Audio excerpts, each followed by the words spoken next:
आप एक creative person हो या क्या आपको अपने आइडियाज़ को विजुअल कंटेंट में डेवलप करना पसंद है या कभी आप YouTube के कुछ थंबनेल्स देखते हो या ऑनलाइन वेडिंग इनविटेशंस देखते हो तो क्या आपको भी इंटरेस्ट आता है कि ये कैसे बनते होंगे। तो डेफिनेटली ग्राफिक डिज़ाइनिंग आपके लिए एक सूटेबल करियर ऑप्शन है। So Jai Hind everyone, this is Simran Syed, a certified career counsellor. Edu Crossroads के इस क्रॉसरोड सीरीज में मैं आपका एक बार फिर से स्वागत करना चाहती हूँ। तो चलिए शुरू करते हैं। तो सबसे इम्पॉर्टेंट होता है कि स्कोप क्या है या अपॉर्चुनिटीज़ क्या है। तो ग्राफिक डिज़ाइनिंग की अगर मैं अपॉर्चुनिटीज़ की बात करूँ ना, तो ग्राफिक डिज़ाइनिंग पहले भी मार्केट में था बट उतना ट्रेंड में नहीं था। अगर आपने कोविड के बाद से ऑब्जर्व किया होगा, ग्राफिक डिज़ाइनिंग का जो अपॉर्चुनिटीज़ है या फिर graphic designing as a career बहुत ज़्यादा अभी वास्ट डेवलप होते जा रहा है। इसका रीज़न ये भी है कि कोविड के बाद से ऑलमोस्ट सारी चीज़ें डिजिटलाइज हो गई है। तो अगर करियर स्कोप्स की बात करूँ तो लोगो डिज़ाइनर आप बन सकते हो, आप 2D एनिमेटर बन सकते हो, digital designer, graphical designer, production artist बन सकते हो, आप फ्रीलांसिंग के थ्रू भी अच्छा खासा अर्न कर सकते हो। या अगर आप इंटरेस्टेड हो खुद का बिजनेस स्टार्टअप करने के लिए तो आप खुद का बिजनेस स्टार्ट कर सकते हो। टीचिंग में अगर आपको जाना पसंद है, उसमें इंटरेस्टेड हो तो आप खुद का एक चैनल यूट्यूब पे भी बना सकते हो और उसके थ्रू भी आप लोगों को गाइडेंस या फिर कोर्सेज जो होते हैं वो आप स्टूडेंट्स को प्रोवाइड कर सकते हो। या फिर यूट्यूब के जो थंबनेल होते हैं ना, उनके भी स्पेशल डिज़ाइनर्स होते हैं तो आप उसमें भी जा सकते हो। तो इतनी सारी करियर अपॉर्चुनिटीज इसमें अवेलेबल है। देन सबसे इम्पॉर्टेंट लोगों को रहता है कि क्या हम एलिजिबल हैं, तो एलिजिबल क्राइटेरिया क्या है, ये सबका एक कंसर्न रहता ही है। तो मोस्टली ना मेरे पास ये कंसर्न्स बहुत आते हैं। जैसे अगर कोई 38 इयर्स का पर्सन है तो वो अगर पूछता है तो मेरी एज 38 इयर्स है या उससे ज़्यादा है तो क्या मैं ग्राफिक डिज़ाइनिंग को करियर को स्टार्ट कर सकता हूँ या नहीं, या फिर बहुत एज हो चुकी है तो मैं स्टार्ट नहीं कर सकता हूँ। तो मेरा आंसर हमेशा से यही रहता है कि ग्राफिक डिज़ाइनिंग एक ऐसा करियर है जिसमें कोई भी स्पेसिफिक एज क्राइटेरिया रिक्वायर्ड नहीं है। आप 40 इयर्स के हो, 38 इयर्स के हो, आप 18 इयर्स के हो, इसमें कोई भी एज स्पेसिफिकेशन रिक्वायर्ड नहीं है। क्योंकि ये एक स्किल बेस्ड जो होता है, ये एक स्किल होता है ग्राफिक डिज़ाइनिंग, तो इसमें कोई भी आपका एज क्राइटेरिया रिक्वायर्ड नहीं होता है। देन एजुकेशनल क्वालिफिकेशन के लोगों को कंसर्न रहता है कि मैंने ग्रेजुएशन जो है वो बीकॉम से किया था या फिर मैंने ग्रेजुएशन बीएससी में किया था, तो लेकिन बाद में मुझे रियलाइज़ हो रहा है कि अभी ग्राफिक डिज़ाइनिंग करनी, तो क्या मैं वो कर सकता हूँ? तो हाँ, आप कर सकते हैं। इसमें कोई भी एज सच एजुकेशनल क्वालिफिकेशन का स्पेसिफिक रिक्वायरमेंट नहीं है। देन एक क्वेश्चन अराइज होता है कि अगर हमको ग्राफिक डिज़ाइनिंग तो करना है बट कैसे करें। तो हमारा क्वेश्चन है how to become a graphic designer. तो ग्राफिक डिज़ाइनर बनने के ना अलग अलग पाथ्स होते हैं। तो मैं आपको 3 पार्ट्स में एक्सप्लेन करती हूँ कि आप कैसे ग्राफिक डिज़ाइनर बन सकते हो।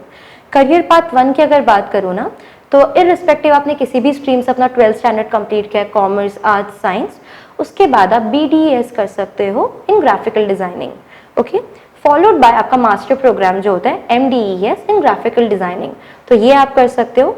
करियर पार्ट 2 की अगर मैं बात करूँ तो 12th अगर आपने कोई भी स्ट्रीम से किया है, उसके बाद अगर आप सोच रहे हो कि मुझे ग्रेजुएशन एक फुल फ्लेज नहीं करना है, सिर्फ डिप्लोमा करना है, तो आप डिप्लोमा इन ग्राफिकल डिज़ाइनिंग कर सकते हो, फॉलोड बाय आपका PG diploma in graphical designing. Fine. Then career path 3 की अगर बात करते हैं, एनी स्ट्रीम से अगर आपने 12th स्टैंडर्ड कंप्लीट किया है, उसके बाद हो सकता है कि आपको आइडिया नहीं था ग्राफिकल डिज़ाइनिंग का, तो आपने शायद बीकॉम लिया होगा, BBI लिया होगा, BAF लिया होगा या कोई साइंस स्ट्रीम से किया होगा, बट देन लेटर ऑन आपको रियलाइज़ होता है कि आपका जो इंटरेस्ट वो ग्राफिक डिज़ाइनिंग में है। तो ये कंसर्न रहता है कि क्या करें, कैसे करें। तो उसके बाद भी ना आप PG डिप्लोमा इन ग्राफिक डिज़ाइनिंग कर सकते हो। देन कुछ कुछ कंसर्न्स होते हैं कि एज हो गई है तो अभी कुछ शॉर्ट टर्म कोर्सेज करने हैं, तो कुछ शॉर्ट टर्म सर्टिफिकेट कोर्सेज भी अवेलेबल होते हैं जिसके थ्रू आप ग्राफिक डिज़ाइनिंग सीख सकते हो। अगर मैं BDES के सिलेबस पे आऊँ ना, तो कुछ कॉमन टॉपिक्स है जैसे story of art, visual thinking, fundamentals of design, graphic design for print media, advertising design, ये सारे आपके कॉमन सब्जेक्ट्स हो जाते हैं जो आप किसी भी डिग्री प्रोग्राम में आप सीखते हो। ड्यूरेशन की अगर मैं बात करूं तो जब आप BDES करते हो ना तो उसका ड्यूरेशन 4 इयर्स का होता है। देन अगर आप MDES करते हो तो उसका जो ड्यूरेशन होता है वो 2 इयर्स का होता है। कुछ और भी तरीके से आप अपना बैचलर्स कर सकते हो, जैसे आप BSc इन ग्राफिकल डिज़ाइनिंग कर सकते हो, तो उसका जो ड्यूरेशन होता है ना वो सिर्फ 3 इयर्स का ही होता है। एंड उसके बाद आप मास्टर्स अगर करते हो ना तो आप मास्टर्स इन ग्राफिकल डिज़ाइनिंग भी कर सकते हो, ओके। अब आपने ये तो समझ लिया है कि आपको करियर पाथ कैसे करना है अगर आपको ग्राफिक डिज़ाइनिंग करनी है तो, लेकिन एक डाउट आया होगा कि टॉप कॉलेजेस कौन से हैं इसके। तो टॉप कॉलेजेस की अगर मैं बात करूं तो एनआईडी सबसे ज़्यादा पॉपुलरली आपने सुना होगा, national institute for designing, right. फिर एक होता है सिम्बोसिस, आपने सुना होगा, जो भी बहुत पॉपुलर है। Srishti institute of art and design, MITID, then Pearl academy. ये कुछ 5 टॉप कॉलेजेस हैं जो पॉपुलरली नोन है ग्राफिक डिज़ाइनिंग या किसी भी डिज़ाइनिंग अगर आपको सीखना है उसके लिए।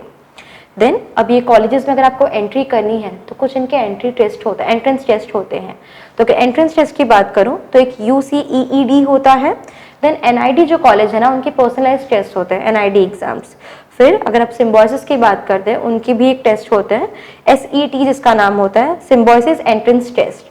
एंड AIEED भी होता है, all India entrance test for design. तो ये सारे कुछ एंट्रेंस टेस्ट होते हैं जिसके थ्रू आप किसी भी कॉलेज में एंट्री लेवल पे कर सकते हो। फॉर एग्जाम्पल, जैसे मैंने कहा कि NID के कुछ पर्सनलाइज टेस्ट होते हैं, तो अगर इसके सिलेबस की बात करूँ ना तो इसके एग्जाम्स जो होते हैं वो 2 पार्ट्स में डिवाइड हो जाते हैं, pre exams and main exams. Pre exams की बात करते हैं तो 100 मार्क्स का आपका एग्जाम होता है जिसमें ऑब्जेक्टिव एंड सब्जेक्टिव दोनों मिक्स होता है। कुछ टॉपिक्स अगर मैं आपको उसके बताऊं तो कलर टर्मिनोलॉजी आपको पूछा जाता है, डिजाइनर आउटलाइन फॉर बिगिनर्स उसमें आपको सिलेबस में आता है, डिजाइन थ्योरी आपको उसमें पूछा जाता है, एंड कलर साइकोलॉजी। तो ऐसे कुछ टॉपिक्स हैं जो आपको प्रिपेयर करने होते हैं अगर आप एंट्रेंस एग्जाम्स दे रहे हो प्री के। अगर मैं मेंस की बात करूं तो मेंस में आपके स्टूडियो टेस्ट होते हैं एंड पर्सनल इंटरव्यू होता है अगर आपको NID में जाना है तो। स्टूडियो टेस्ट में ना आपको मॉडल मेकिंग पूछा जाता है, क्रिएटिव थिंकिंग आपको पूछा जाता है, एंड आपको डूडलिंग करना आता है या नहीं वो भी पूछा जाता है। तो इस सब अगर आप सिलेबस अगर एक बार कवर कर लेते हो ना तो NID के लिए प्रिपेयर हो जाते हो। अभी कॉलेजेस देख लिया है, एंट्रेंस टेस्ट देख लिया है, अब सबसे इंपॉर्टेंट आता है कि फीस स्ट्रक्चर क्या होने वाला है, क्योंकि वो स्टूडेंट्स का कंसर्न मोस्टली होता है। तो फीस स्ट्रक्चर की अगर मैं बात करूं तो अगर आप BDES कर रहे हो ना तो मोस्टली आपका फीस रेंज जो है वो 2 लाख से स्टार्ट होता है टिल 15 लाख। यही अगर आप MDES कर रहे हो तो 2.5 लाख से आपका फीस स्ट्रक्चर स्टार्ट होता है टिल 13 लाख। यही अगर आप BSc कर रहे हो ग्राफिक डिजाइनिंग में तो आपका 3 इयर्स का जो प्रोग्राम होता है उसका फीस 2 to 3 लाख होता है। यही अगर आप MSc ग्राफिकल डिजाइनिंग कर रहे हो तो आपका जो कोर्स फीस होता है ना 50,000 से लेके 3 लाख के बीच में वेरी करता है। अगर आप डिप्लोमा या फिर कुछ शॉर्ट टर्म के जो कोर्सेज होते हैं अगर आप वो देखते हो तो उसका जो कोर्स फीस है, बहुत सारे ऑनलाइन भी अवेलेबल होते हैं, ऑफलाइन भी अवेलेबल होते हैं। ऑनलाइन मोस्टली ना छोटे छोटे जो कोर्सेज होते हैं वो 3,000 रुपीज से स्टार्ट हो जाते हैं, अप टू 2 लाख तक ये सारे कोर्सेज की फीस चली जाती है। देन मेजरली इंपॉर्टेंट आ जाता है कि आपके रोल्स क्या होंगे या रिस्पॉन्सिबिलिटीज क्या होगी एज अ ग्राफिक डिजाइनर। तो आपको डेवलप करना होता है ग्राफिक्स को या लेआउट्स को फॉर प्रोडक्ट इलस्ट्रेशंस, या फिर जो कंपनीज के लोगोज होते हैं ना आपको वो डिजाइन करने होते हैं। देन वेबसाइट डिजाइनिंग आपको करना होता है, ये सारा आपके रोल्स में आता है। या फिर आपको रफ स्केचेस बनाने होते हैं जो आपका फाइनल आउटपुट है उसके लिए।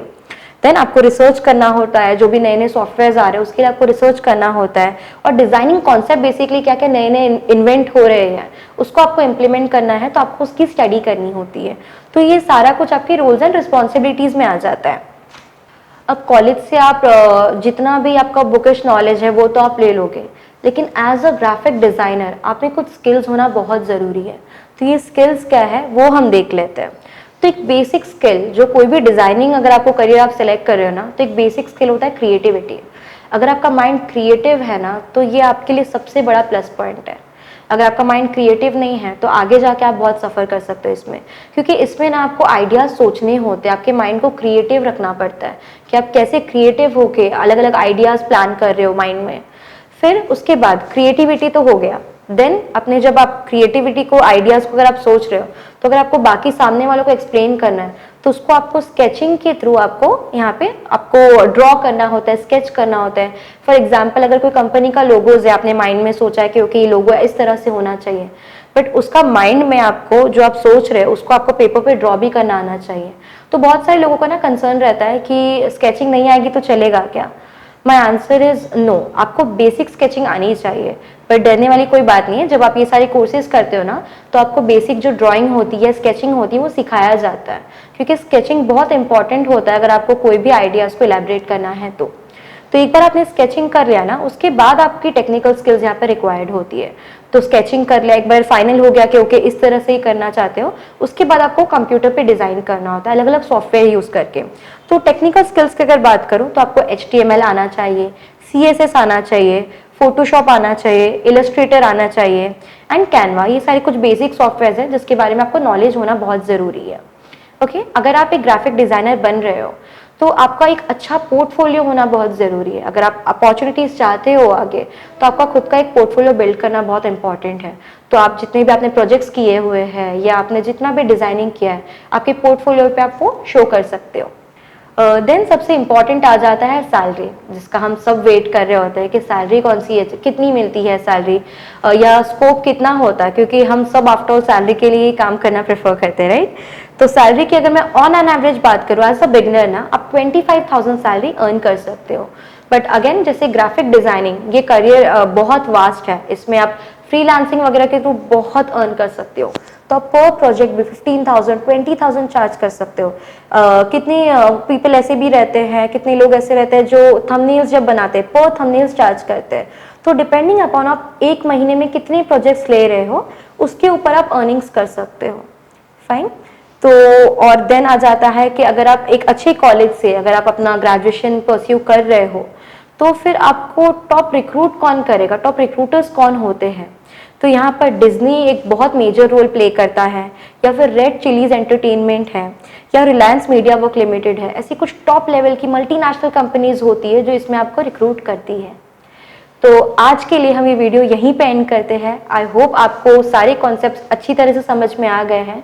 इन फ्यूचर अगर आपको आप देख रहे हो कोई नए कॉन्सेप्ट समझने हैं, तो डेफिनेटली आप कमेंट सेक्शन में वो कमेंट कर सकते हो। तो नेक्स्ट वीडियो में आपके जितने भी डाउट्स है वो मैं क्लियर आउट कर दूंगी। सो अगर आपको ये वीडियो अच्छा लगता है तो प्लीज़ इसे लाइक करिए, या फिर अगर आप इस चैनल पे न्यू आए हो तो सब्सक्राइब करना ना भूलें। अगर आप शेयर करोगे तो हमें भी मोटिवेशन मिलता है ना, कि आगे जाके भी हम ऐसे वीडियोस और बना पाए आपके लिए। तो प्लीज़ इसे लाइक करिए, सब्सक्राइब कीजिए चैनल को और शेयर कीजिए। Thank you so much.